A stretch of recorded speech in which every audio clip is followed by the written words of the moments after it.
The main difference between Genshin Impact and Ni no Kuni Crossworlds is that it encourages party play. Yeah, whereas Genshin kind of punished you for that. Yeah, the only time people joined my world was to steal my mats. Alright, hey everyone, Estival here. Welcome to the channel if you're new. And welcome back if you're not new. I miss saying that. I'm here with my sister Romy, and today we're going to be talking about... Ni no Kuni Crossworld! It releases tomorrow!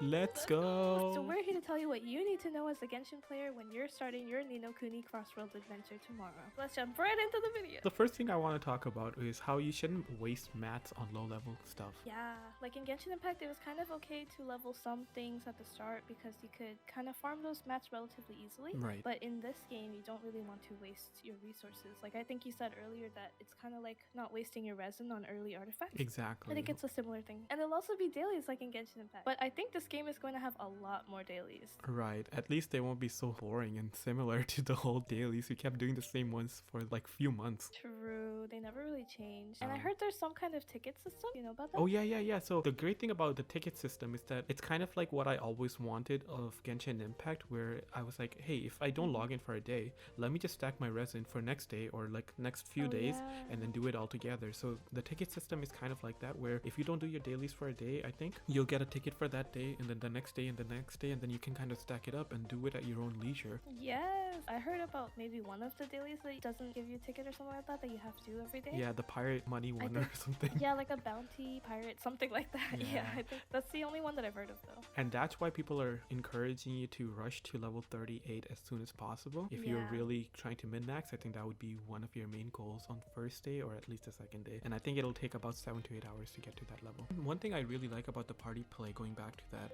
it has world bosses, field bosses, and all these different types of bosses, right? And there are people, for example, if you have a field boss, I think there are like 50 or 100 or however many people can go in, and you just have to touch it once and everyone gets the reward. That's really cool. Yeah, and even in world bosses where you have to go in a party of 50, you just queue in, everyone goes in, you can revive, you can die, it's all good. You know, it's kind of a relaxing game. Genshin Impact, it's kind of relaxing as well, but it's just all solo.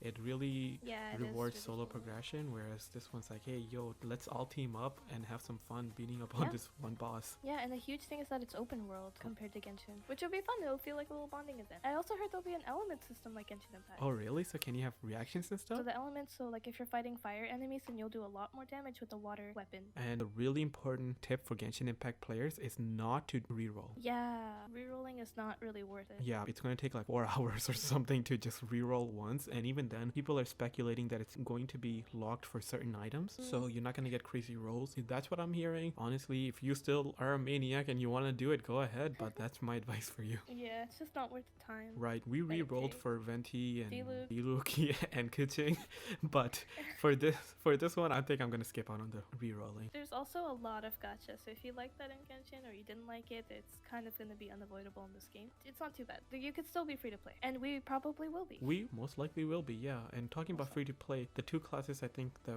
Roby and I are deciding for free to play are probably between engineer or rogue, right? Oh, I want it to be witch. But that's not really free to play friendly. I heard it's not, but I'm gonna try to make it work. It'll be interesting. And there'll also be a guild system, which I'm really looking forward to. Oh yeah, I've heard of that. That one's called Kingdoms, right? Yeah, and I don't know if you guys have played MapleStory, but the guild system was something that kept me coming back. Yes, it's so nice to log in and have your own community over there waiting for you. And we could play with all of our friends from the channel. Let's go. All right, we'll see you tomorrow for the launch. Bye, everyone.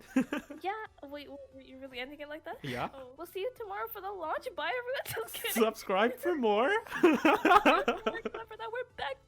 We're back and unhinged. We're back in the